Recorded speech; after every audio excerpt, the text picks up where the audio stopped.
Une fois que vous avez créé vos requêtes pour composer votre tableau de bord Power View, sachez que vous pouvez les réexploiter dans une deuxième vue. Vous allez utiliser les fonctionnalités de copier et coller d'Excel 2013 et vous allez ensuite réagencer les différents champs. Donc par exemple, ici vous le voyez, j'ai un récapitulatif des commandes avec une liste de clients. Je souhaite retrouver par exemple ici les différentes quantités qui ont été commandées à l'intérieur d'une feuille qui va me présenter les éléments du catalogue. Donc je vais me rendre ici à l'intérieur de la feuille catalogue et je vais générer maintenant une vue Power View de mon catalogue. Donc je clique à l'intérieur de ce tableau, puis je me rends à l'intérieur de l'onglet Insertion. Je vais retrouver ici Power View, un simple clic. Ici, j'ai la possibilité de créer une nouvelle feuille Power View ou bien d'ajouter les données sélectionnées au tableau de bord existant. Je ne vais pas le faire puisque je n'ai plus de place dans le tableau de bord existant. Au contraire, je vais récupérer des informations de ce tableau de bord pour ensuite les coller à l'intérieur de ma nouvelle feuille. Donc je vais créer ici une nouvelle feuille Power View et je clique sur OK.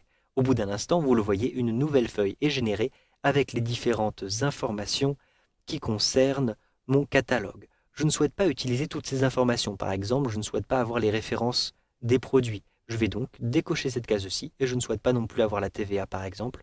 Je vais donc aussi décocher cette case-ci. Je me rends maintenant à l'intérieur de mon tableau de bord que j'avais réalisé auparavant. Je clique simplement sur cette feuille-ci. Je souhaite récupérer ici ce diagramme sous forme de secteur, donc je clique dessus et je vais le copier en utilisant le raccourci clavier CTRL plus la lettre C. Je peux aussi avec un clic droit choisir ici copier. Une fois que vous avez copié cet élément, rendez-vous à l'intérieur de la deuxième feuille, comme ceci, pour ensuite coller le nouvel élément où vous le souhaitez. Par exemple ici, avec un clic droit, choisissez ici, coller.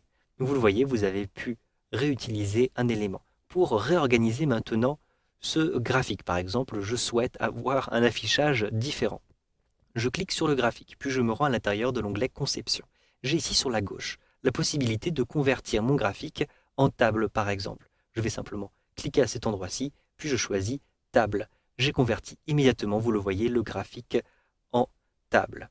Je souhaite maintenant insérer une vue de mes commandes. Je me rends à l'intérieur de l'onglet Commandes comme ceci. Je clique à l'intérieur de mes commandes, puis je retrouve ici l'onglet Insertion. Je vais ajouter ce tableau à l'intérieur de la feuille qui est existante. Donc je clique ici sur Power View et cette fois-ci je vais ajouter les données sélectionnées à une feuille existante. Je clique sur la petite liste et je choisis Power View 20.